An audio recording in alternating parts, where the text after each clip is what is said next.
This is CBC Vancouver News.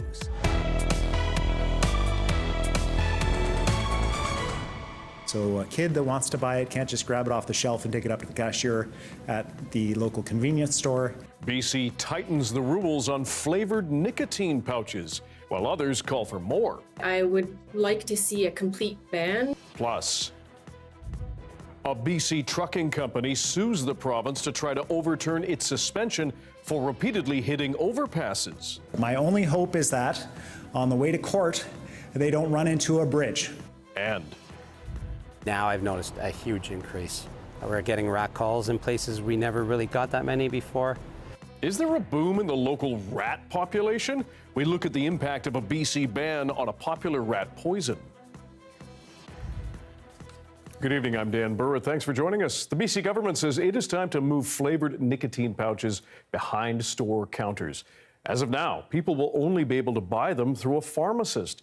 The tobacco product hit the shelves last fall after Health Canada approved it without restrictions on how it's advertised or sold. As Mira Baines explains, some health groups want them banned altogether. BC is cracking down on the sale of nicotine buccal or mouth pouches. They feature big flavors and brightly colored packaging that critics say are geared towards younger people.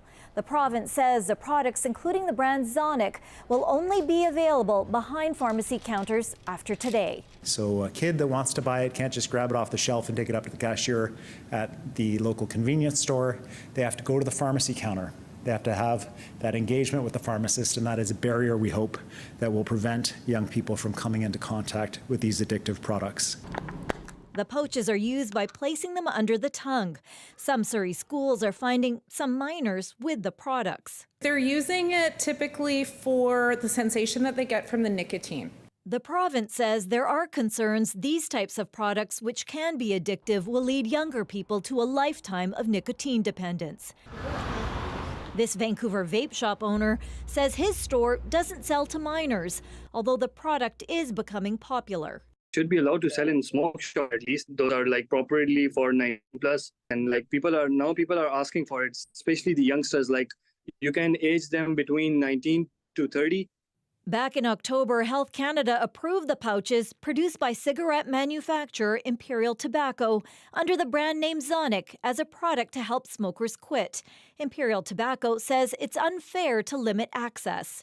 By removing a product like Zonic out of the convenience store and out of where adult smokers are buying their product, I think a lot of them won't do the trip to pharmacies and maybe they'll continue smoking. The product doesn't fall under any existing federal or provincial tobacco or vaping legislation because the pouches contain less than 4 milligrams of nicotine and are not inhaled.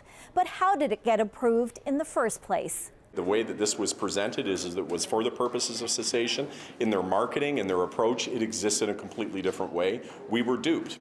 BC's health minister says the federal minister has said he will close that loop. He is committed to taking action at the federal level. Half a dozen health groups raised alarm bells when it was approved, but some say this restriction isn't enough. I would like to see a complete ban, similar to what the Netherlands has done. They banned the sale of nicotine pouches entirely. But with influencers peddling the pouches to youth, the jury is still out on whether the restrictions will be effective. Mira Baines reporting. The BC Parole Board has decided convicted sex offender Randall Hopley will not see any changes to his parole conditions. Hopley was on the run for 10 days in November of last year. Despite this, he will continue to be allowed overnight community leave with the approval of his parole officer. In 2011, Hopley abducted a 3-year-old boy. Premier David Eby is frustrated. Clearly, there is something that is not working here. Clearly, there is a problem here. And the problem is definitely Randall Hopley, but it is also a system that allows him to continually be released back into our community to put kids at risk. It's not acceptable. I'll be reaching out to federal counterparts about this so that they can address this. The board says Hopley's release under the supervision order was suspended 4 times since 2019 for breaching conditions. But the parole board says there's no evidence the breaches were related to his authorization for overnight leave and no changes were needed to the supervision order. A Langley trucking company suspended for hitting several highway overpasses in BC is now suing the provincial government to overturn its suspension. It claims they've lost millions of dollars. Jason Proctor broke this story and spoke with our Leanne Young earlier today.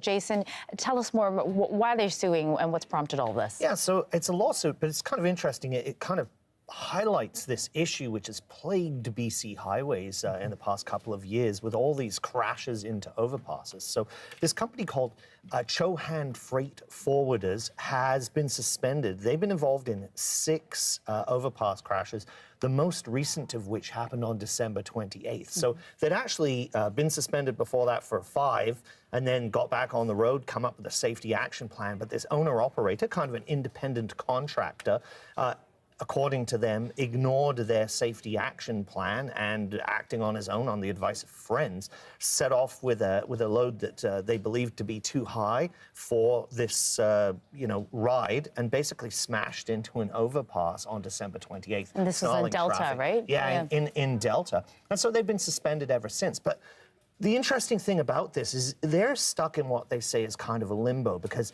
they've been issued a notice of suspension, which they can't really appeal. That's just something that happens while an investigation is going on. They've been told their license is going to be cancelled, but they don't know when that notice of cancellation is going to come down, and they can't appeal anything until they get that actual notice of cancellation. So they're basically suing to say either cut the suspension or issue the notice of cancellation so that we can actually move ahead and appeal this. Right, and then they also have a second company that's also suing. Well, very quickly. Yeah, this is also, I guess, it's a family firm. They have the son of the owner of this company runs what he says is an independent firm out of Alberta. But the ministry has concluded there's really no difference between the two firms, and so they've denied them oversized permits. They're also suing to say, well, there's no connection between us. We're independent, even though we may be owned by the same family. We're independently owned and operated. Very interesting. So the whole family's been in limbo since. Okay, thanks for that story. Jason Proctor for us. Premier David Eby was asked about the lawsuits brought by Chohan Freight Forwarders today. My only hope is that on the way to court, they don't run into a bridge. I encourage them to take the bus or some other form of public transit on the way to the courthouse. Eby says he was surprised to hear Chohan was appealing the decision, given they are the worst offender with 6 overpass strikes. A video showing a big group of rats near a bush in downtown Vancouver has been crawling around social media. Some now wonder if there's been a boom in rat numbers here. It comes after a BC ban on a popular poison. Joel Ballard has more. Rats, dozens of them, hanging out near Burrard Station in Vancouver. On social media platforms like Reddit, people living in the Lower Mainland are posting that rat sightings are all too common and increasing. That's a lot of rats, but is it more than normal? Well, we're about to go meet up with a pest control expert who's been doing this work since 1996 to find out what he's been seeing. I met Jay McIntyre at a parking lot in downtown Vancouver, a hotspot for rats. So what will this look like at nighttime, when the rats are out? Oh, like a little rat city, rats running around. You can see their travel paths already, so they will go in there to the dumpster where the food is, probably running to that dumpster down the alleyway. Back in 2022, the province banned a type of rat poison in BC. What have you noticed just since that ban on second-generation rodenticides came in? Now I've noticed a huge increase. We're getting rat calls in places we never really got that many before. And usually by the time the clients know it, it's an established population. It's not 1 or 2, we're looking at, 7 or more. The province banned second-generation rodenticides because it was having some unintended impacts. Other wildlife was dying, like owls. Basically, the rats would ingest the poison, the owls would eat the rats. So is the ban to blame for what some are saying is a boom in the rat population? Let's check with the expert. Meet Kaylee Byers. She's a rat biologist and an assistant professor in health sciences at SFU. And I asked her whether the ban and anecdotal boom in rat populations is connected. In science, we have this phrase that sort of correlation doesn't mean causation. We have the ban and people talking about an increase, but she says that doesn't necessarily mean they're linked. Whether or not those things are aligned is hard to say because we don't have a way of tracking rat populations over time. While neither the City of Vancouver or the province track rat populations, the city does track rat-related calls through its 311 number. In 2023, there were 1,174 rat calls. That's compared to 1,245 in 2022 and 1,175 in 2021. But those numbers include all mentions of rats, mice, and other rodents, not just rats. But the city says its rat management plan is focused on exclusion, not extermination, so it hasn't seen an increase in rodent issues. Meanwhile, Byers says the recent weather could also be playing a role. Mild winters, plenty of food availability, all those things come into play in supporting our rat populations. Back in the alley with Jay, our hunt for rats in the daytime was a bust. But the nocturnal critters did come out to say hi when some of our brave colleagues ventured out at night. So we had that ban come in. How did you feel about it coming in, and how are you feeling now, sort of a year, 2 years out? I'm all for better ways to control problems for the environment and non-target animals. It's a different way of thinking. So we can't use this anymore, and it was sort of easy at a crutch, like, oh, we don't have the poison to deal with these rodents anymore. But we can still control them with traps, exclusion, proper sanitation around garbage bins like we see. Meanwhile, the province says rodent-proofing your home and cleaning up attractants are the most effective ways to control the furry freeloaders. Joel Ballard, CBC News, Vancouver. Well, parts of Gastown are going to be car-free this summer. The city has approved a pilot project meant to bring more energy to the historic neighborhood during the busy tourist season. And as Michelle Gomez reports, some local businesses say they're looking forward to it.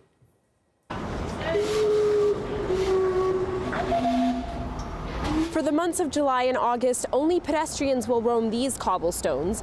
Parts of Water Street will be completely blocked off to cars, allowing businesses to spill out onto the sidewalks. Local businesses are welcoming the news. I think it'd be great for tourists. It'd be great for the restaurants and the stores. They could do maybe get zoning to extend their patios, get people out on the street, get people walking around. Yeah, we're such a walkable city. I think that having less vehicles on the road, especially in a place like downtown, it just makes a lot more sense than having such busy streets. So many cars here, so people sometimes want to cross here, but the car is sometimes I feel it's dangerous. The block between Richards and Canby Streets will be car-free, as well as Maple Tree Square. The 2 blocks in between will be car-light, meaning only local residents and service vehicles can go through. Extending the patio so that they're spilling out into the area, having planters, spaces for people to sit. The city would commit to increase cleaning in the area, all to make it continue to feel like it's an inviting and welcoming space. But one business owner worries it will limit parking space. They should make it like more parking in Gastown and free parking as well. So I can bring the tourists from anywhere, which is like Surrey, Langley, Maple Ridge, Burnaby. But another business owner says there's not much parking on Water Street anyways. She doesn't think the project will limit accessibility for those who use mobility aids like herself. As a wheelchair user, it's not accessible by car now anyway, really. The parking is really nearby. There's parking at Waterfront Station, there's a parkade right behind us, there's parking on Cordova. I think it's the same. City staff will assess the pilot this fall to inform future car-free projects in Vancouver. So I'm hoping it kind of gives it that street festival vibe that everybody loves. Lots more community, more interaction. In the meantime, businesses hope a car-light street will bring some light to Gastown this summer. Michelle Gomez, CBC News, Vancouver. A Fraser Health doctor is warning about higher rates of heart disease among South Asians. Dr. Arun Garg directs the South Asian Health Institute. He says patients in his community can face triple the risk of heart problems compared to other racial and ethnic groups. In 2024, we still don't know the answer why South Asian community has this slightly, obviously all these issues are multifactorial. There is the issue of nature and nurture. There is genetics, but also lifestyle. February is Heart Month, and new numbers from the Heart and Stroke Foundation show about 60,000 out-of-hospital cardiac arrests happen every year, 1 every 9 minutes. Meanwhile, patients from all over BC come to Vancouver for specialized medical care like organ transplants. But one councillor says he's hearing about a need for more places for them to stay. Green councillor Pete Fry wants city staff to look at incentives like density bonuses or the right to build larger than usual structures for housing developments with patient-specific accommodations. He's put forward a motion calling for staff to look at how to get those built.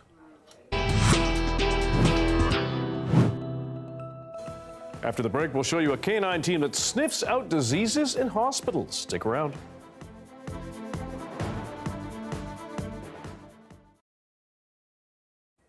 Thanks for joining our commercial-free live stream tonight. A loggerhead sea turtle has been rescued after being found suffering from hypothermia near Victoria. Loggerheads are rarely seen in BC waters as they prefer warmer temperatures. The Vancouver Aquarium says the reptile, nicknamed Moira, had a core temperature of only 8.4 degrees Celsius after she was found in Pedder Bay between Victoria and Souk. The animal was moving very, very slowly, and for much of the time, just kind of hanging in the water, looking very tired, very lethargic. Staff say Moira is receiving fluid therapy and antibiotics to nurse her back to health. As her temperature returns to normal, she'll likely remain in care for up to 8 weeks before she's released.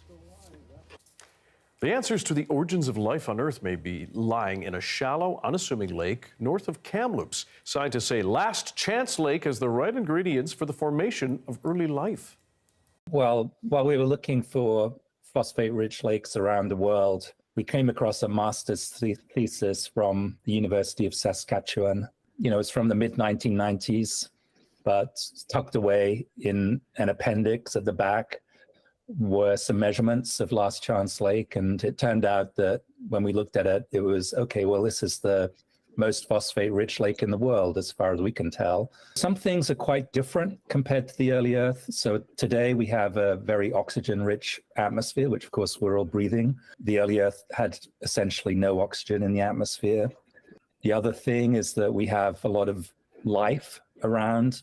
Whenever you go to a lake today, there'll be something living in it. It might be some bacteria, some algae, some very small animals. So it's basically, there are some chemical conditions that are a little bit different, and also the biology, which is ubiquitous. What attracted us to the lake in terms of our goal of exploring the origin of life is that this high phosphate concentration, and you need a lot of phosphate for some of the central chemical reactions that make the biochemical molecules that are, we think, crucial at the origin of life to emerge from chemistry. And that includes RNA, which is the little sister of DNA. So it's we think that was very likely the first carrier of genetic information. For the first life would have used RNA. And to make RNA and the building blocks of RNA, there's a group of scientists you could call periodic synthesis chemists who try to explore potential recipes for the origin of life to make these first biomolecules. And they consistently need a lot of phosphate to make the building blocks of RNA, this very crucial molecule for the origin of life.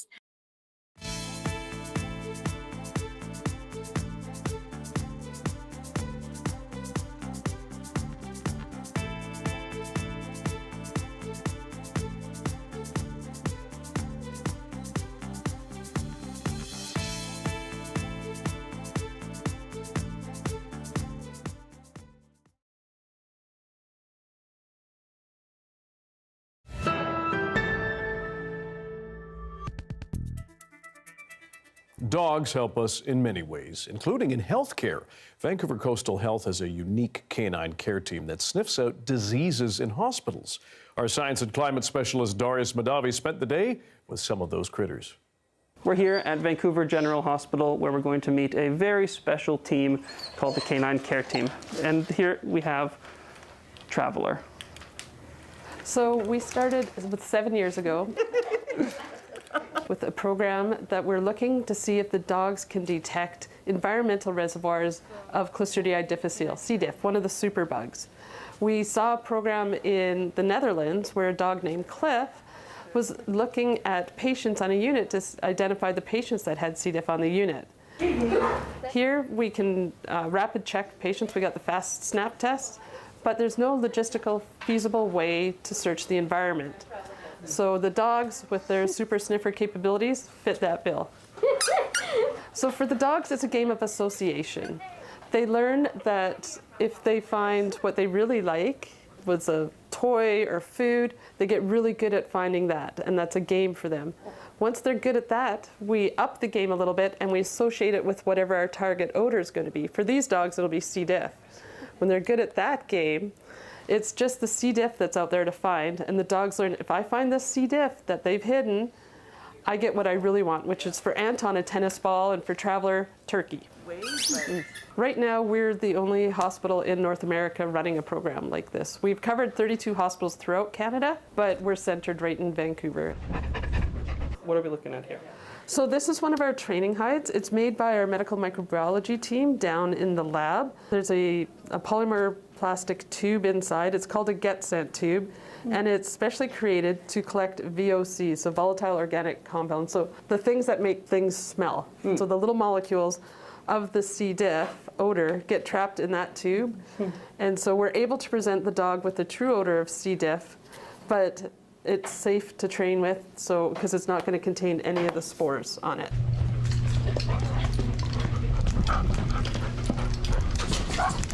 So really, this is open doors. We're only limited by our imagination as to what now we can use the dogs to detect, especially in a hospital environment.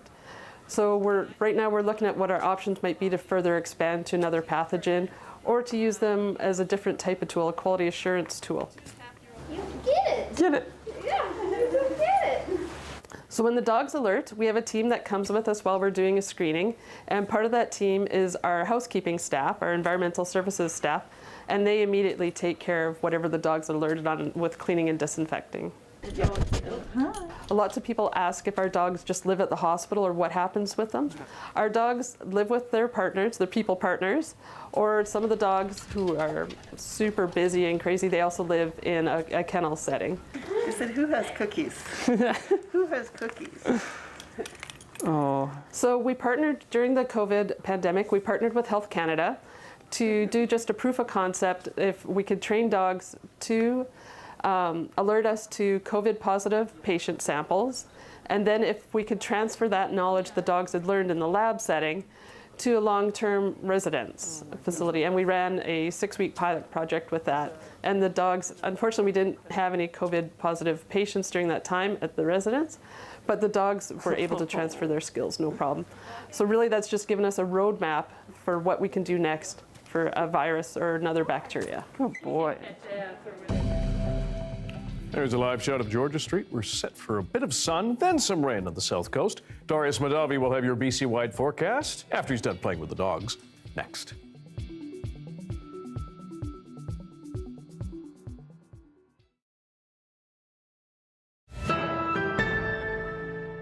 The Super Bowl on Sunday is an NFL football game between San Francisco and Kansas City.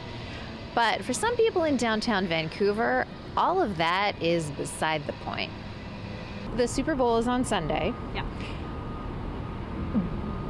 Do you pay attention to football? No. Not at all. Not really. I'm gonna go watch it, but I don't really care. I'm just going for the atmosphere and the beer. Yeah, so where are you watching it? Probably Yaletown Brewing. Okay, so you're gonna go with some friends? Yeah, my husband and his mother's coming in from Toronto, so she's gonna come too. What was the question? Okay, so what are your plans for the Super Bowl? I honestly forgot that it was this Sunday, but that is a very good reminder that I need to make some plans because it's a good excuse to have beers. Do you know who's playing? Do you pay attention to football, NFL? I only pay attention through my work. So we have a restaurant up here at Park Vancouver, and we're hosting Super Bowl party. So that's about the extent of it for me. All right. Do you think this will be Taylor Swift's first Super Bowl win? Yeah, I have no comment on that. I think it's kind of funny that she's such a big piece of this when it's about sports and not about pop stars, but it is what it is, I guess, in this day and time. Do you think Taylor Swift will win her first Super Bowl? There's a chance. Is she in it? Her boyfriend is. Yeah. That's right, her boyfriend is, but what do you think? I think Taylor Swift should win everything. Yeah. Do you know a little bit about the football game on Sunday? Only a little bit. Enough to know that, it's amazing that Taylor Swift is already going to the Super Bowl in her first year in the NFL. Okay, that's what I'm wondering. Is Taylor Swift going to win her first Super Bowl this year? Seems like her year. Yeah, she's already won. Yeah. She's already won. 100% already won. And are you going to be watching the game? That's a maybe. Absolutely not. Nope. You think the dogs might have more opinions on this than you? Yeah, I definitely. Edie, come. Edie, come. Here. Edie, here, can you come here? Edie is a poodle? Is Edie a poodle? Labradoodle. Here, we can. If you know what, if you want to have some. What are the teams? The teams are San Francisco and Kansas City. Oh, okay. All right. How can we do this? We want 2 treats. So what should we do? Right is San Francisco. All right. Which one? If we do this is San Francisco and this is Kansas City. Kansas City. All right. Which one, guys? Which one? Oh, I think it's a San Francisco, but I think it might just be geographically closest to her hand, her face. So you think San Francisco's going to win?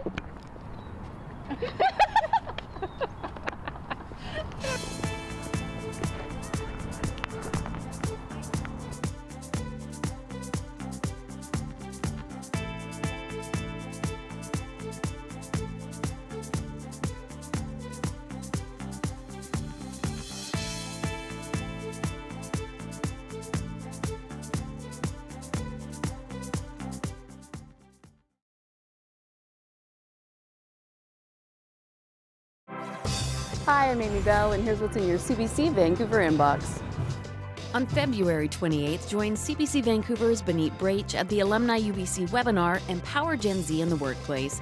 The panel will discuss this generation's expectations on work-life balance, values, job market adaptation, and more. And BC Today is the call-in show where British Columbians make their voices heard. And now you can watch it on TV, stream on CBC Gem, and hear it on CBC Radio 1 and CBC Listen. The weather update is brought to you by Direct Buy Furnace. To cool and clean the air in your home, call Direct Buy Furnace. Installing Trane, the most reliable heating and cooling brand.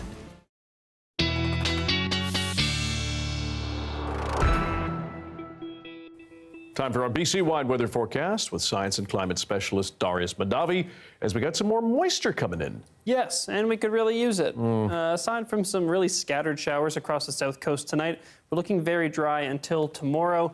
Tomorrow afternoon to evening, we start to see another system start to roll down onto parts of the island, but for the most part, it's going to be missing the lower mainland. Maybe we see some scattered showers at times tomorrow, but for the most part, it's looking like a pretty sunny day in Vancouver and the surrounding area. So not too much there. The next time we really get some significant moisture is not coming until the weekend. So we can start to see Saturday morning, this system starting to hit the North Island and rolling down. And as we continue to let that happen, overnight Saturday into early Sunday is when we start to see some more significant moisture across the south coast. Now, this could change the timing, especially over the next 3 or 4 days, but in the meantime, this is really our best bet to start to get the snowpack levels back up, because as you can see, the snowfall should break into much of the interior as well. So potentially a little bit of good news. Tomorrow we get our next major snowpack update of the month, our monthly snowpack update. So we'll have a better idea there of where we're sitting. But based on the early numbers, it's not looking too great. Now, if there is a little bit of good news, it's that temperatures have come back down to seasonal from when they were very warm just a little while ago,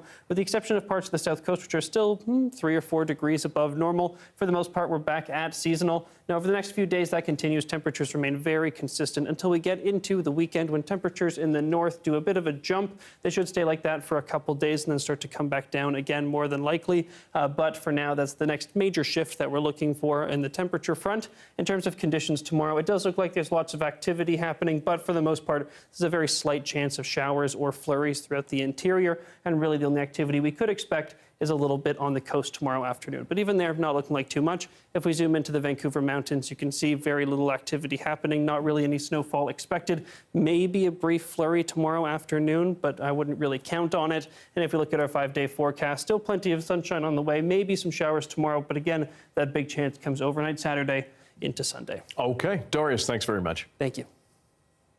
And that is your late news for Wednesday. Thank you for joining us tonight. For news anytime, check our website, cbc.ca/BC. Your next local news is on the early edition on CBC Radio 1. That starts tomorrow morning at 5:30. Janella Hamilton will be here as your host tomorrow night and Friday at 6 o'clock and at 11. I'll see you in a few weeks. Good night.